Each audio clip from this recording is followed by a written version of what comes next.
So today I want to show you how I did the leads in my Sasha Xpander rework. I'm going to go through each of the different layers and sort of show you how they were created. Now, before we get into the video, if you are looking for help with your trance productions, sound design, mixing, arrangement, anything like that, be sure to head over to allanmorrowstudios.com, where there's currently now a Black Friday sale with up to 80% off. Start to finish courses, MIDI, sound packs, sample packs, sound banks, all those kinds of things to help you with your productions. So let's get straight into the video. And by the way, just to let you know, that sale ends on the 4th of December. So yeah, let's have a little look. So these are the leads. I've just hid everything else so we can concentrate on what's here. There's 4 layers. Now this is it all together, so you can have a little listen to the whole thing playing together.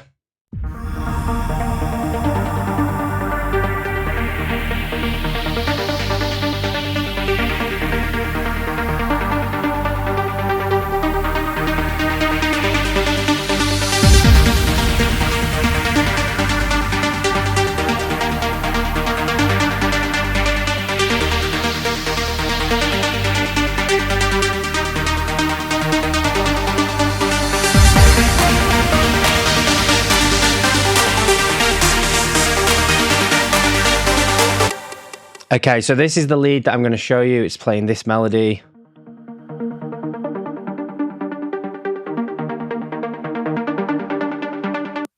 Okay, so one thing I will say with this, it's not exact how the original was. It's a very hard lead to sort of recreate. So I've just gone and done the best I can. Obviously, you don't want it exact as well because it is a rework. It is trying to put your own stamp on it. So this is the first, let's call it the main bulk layer. It's one oscillator playing 11 voices that are detuned. Pretty basic oscillator there, but I have softened the saw up a little bit here inside the editor. I've just brought these back here because I just find it softens it a little bit. In this, I have that's off. So I've got a low pass filter. Some of it sent to envelope 2 just to create a little bit more of a pluck there, and LFO 2. So it's got that little bit of movement going up and down as the cutoff's going up and down. I then have it going through a delay, stereo delay here, quite wet. And then I've got some reverb as well. And then I've got a little bit of EQ. So I've just taken out a little bit of the lows, dipped it here, and a little bit of boosts at the top there just to brighten up. So this is what this sounds like on its own. There is quite a bit of automation going on here. I've got some automation on the actual full cutoff, meaning this one here. And then some low cut also on the actual channel itself. There's compression there, but that's just a duck.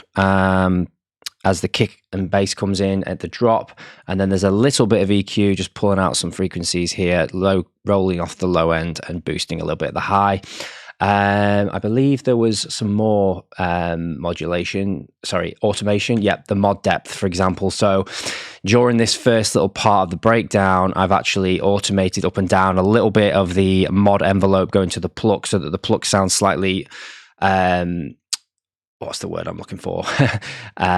Slightly more open in certain parts and slightly more closed in certain sections here, alongside the actual filter cutoff opening. So you see here, it's going up and down a little bit. So it just gives it a little bit more movement in those plucks here. So I'll let you have a little listen to it.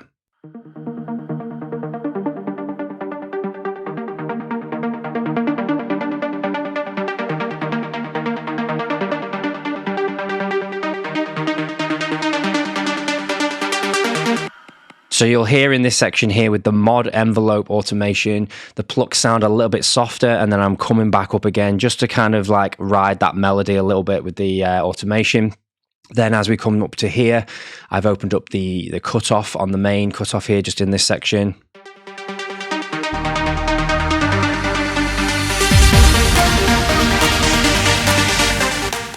So the lead is opening up quite a bit in this section. As it comes into that transition, I do believe as well, I just seen there's also some release. So I'm riding the release a little bit as well on the envelope here, envelope 1. As it starts to open up a little bit more, you'll see in different sections as it starts to transition through the different parts of the different arrangement in the track, it will close and open up depending on what's happening there. So that's the first layer. Now the second layer is the one which I feel makes it sound most like the Sasha Xpander actual lead. It's done in pigment, so I wanted to have a little try of this in something else, and I found that this is where I kind of got it closest if it decides to open. So this is this layer here.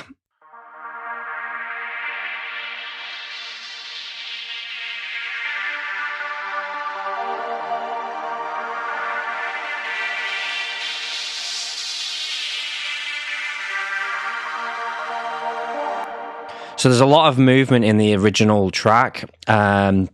And this is, if I add this on top of here, you'll hear the difference that it kind of makes, adding in this sort of like wishy-washy layer here.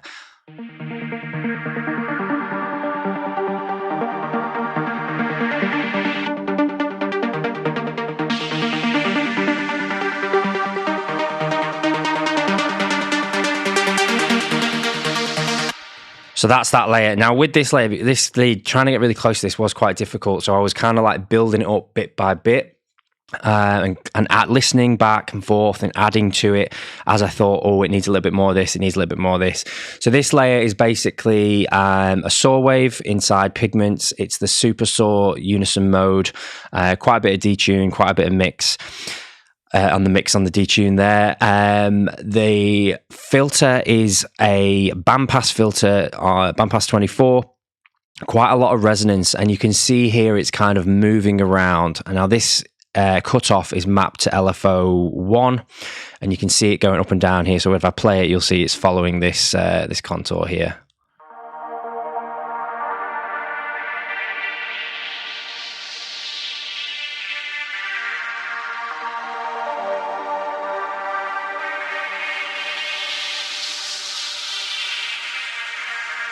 So it's kind of going up and down there.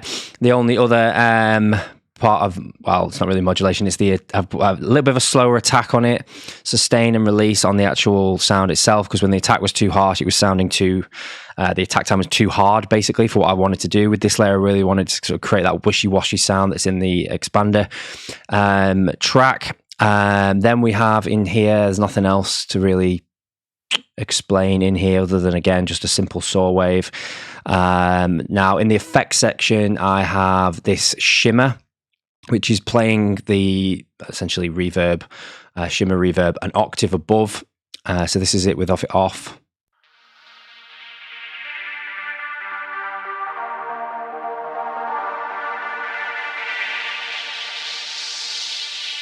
So that shimmer's really kind of helping that there. Now in the other set of delay effects, I have there's no delay on that. Reverb is turned off. There is a bit of the Juno 6 chorus on there as well. Again, just to sort of soften that sound a little bit. I kind of find that the chorus generally helps with that.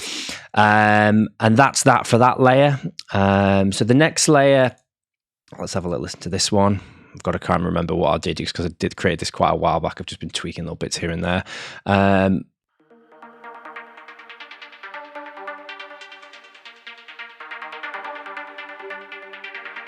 Right, so this is like a plucky layer, which has got quite a bit of movement in there. Again, done in Zebra. So this is, again, just a saw wave. Using 4 voices, quite heavily detuned. There's a bit of the brilliance oscillator effect on there, just to accentuate some of those higher sort of harmonics. Now this then comes through to a bandpass filter, and that's where you're getting that sort of movement with the filter closing and opening. Now it's sent to 2 different mapping sources or modulation sources. It's going to LFO 2, so over 3 bars, it's going quite slowly, closing and opening to this shape here, to the sine wave. It's not going up and down quite a lot. And then the next thing that's happening to the filter is, depending on which increment it plays, it's closing or opening up the filter. So this is where you're getting that nice band pass up and down sort of opening and closing of the filter here. So I'll just show you this.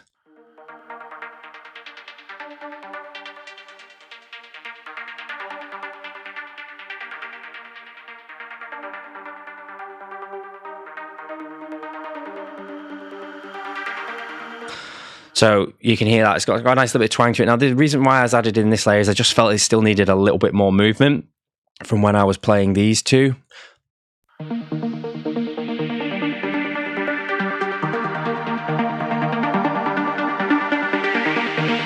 So you can hear like little delicate parts of this pluck coming in and out the top end from them.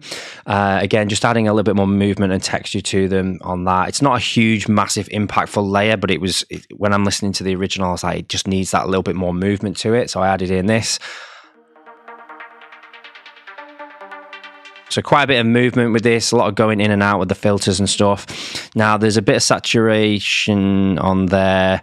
There is the filter, again, going to envelope 2 to create that pluckiness. And then the LFO2 isn't doing anything there. I put it on over here. There's some phaser on there, again, to give it some more movement. Delay, and then reverb. No EQ on this, it's not turned on. And then on the actual channel, what have we got here? I've got a bit of sidechain on the lower frequencies. This will be for when it comes into the drop. I'm just cutting out those low frequencies and ducking it to the kick to clean up that there. And then Panman, again, just to give it some movement left and right. This is a setting that I really like inside Panman because it will basically, you can set it to 8th notes, 16th notes, whatever you want, and it will quickly shift it left or right, depending on how you've got it set up. So that's just giving it some movement left and right. And then what have we got next? The next layer is this one that kind of comes in here.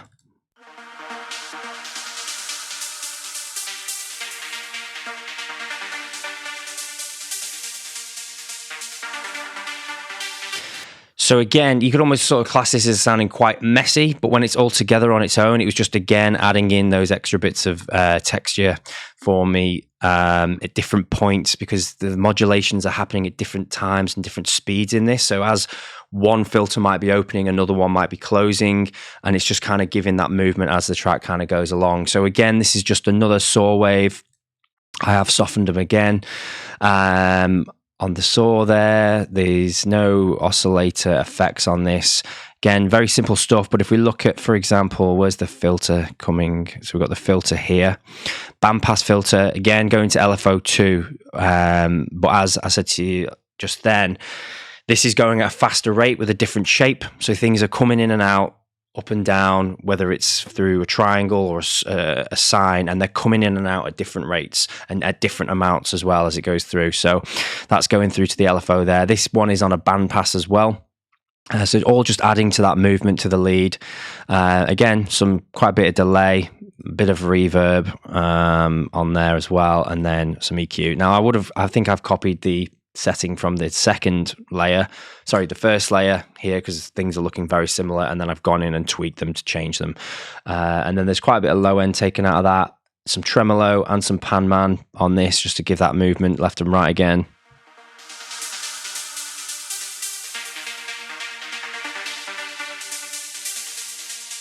And then this is all of them together.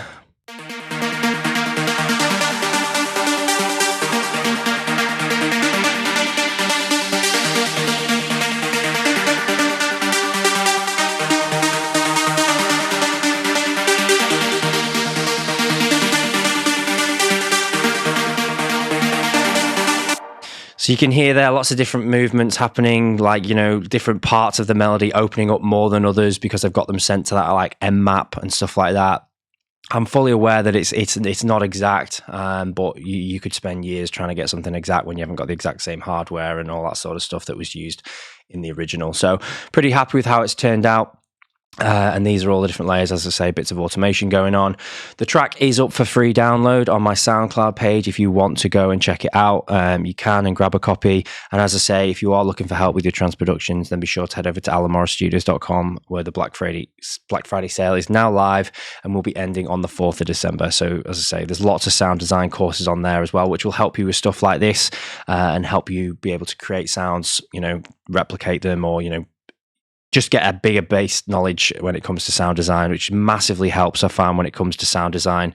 You know, a lot of people sometimes say that, you know, you don't need sound design. And no, you don't. You can use presets, but you are a bit restricted when you are using presets. Whereas if you learn a bit of basic sound design, it can go a very, very long way to help you get the sounds that you want, rather than the sounds that you're kind of restricted to by your knowledge. So thanks a lot for watching. If you've enjoyed the video, please hit that subscribe and like button and share it with your other producer friends. And leave me a comment below if there's anything else you'd like to see in this track, how it was made. I'll try to get round and do some more videos on it as well, but just let me know in the comment section below what you'd like to see. Thanks for watching. I'll see you in the next one. Cheers.